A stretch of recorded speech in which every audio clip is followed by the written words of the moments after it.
नमस्कार, मी पंजाब डॉक्टर लक्षात म्हणजे 3 जुलैपर्यंत हा पाऊस पडणार आहे म्हणून हा अंदाज लक्षात येतात. राज्यातल्या सर्व शेतकऱ्याला सांगू इच्छितो की जसे वेगवार बसेल तसे शेतीचे कामं करत राहा. पाऊस दररोजच पडत राहणार आहे, म्हणजे एकदम असा बंद काही होणार नाही, म्हणून सर्व शेतकऱ्यांनी हा अंदाज लक्षात घ्यायचा.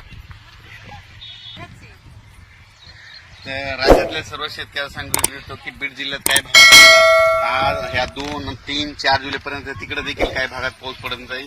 त्याच्यानंतर नगर जिल्ह्यात देखील आज बऱ्याच ठिकाणी पाऊस पडत जाईल.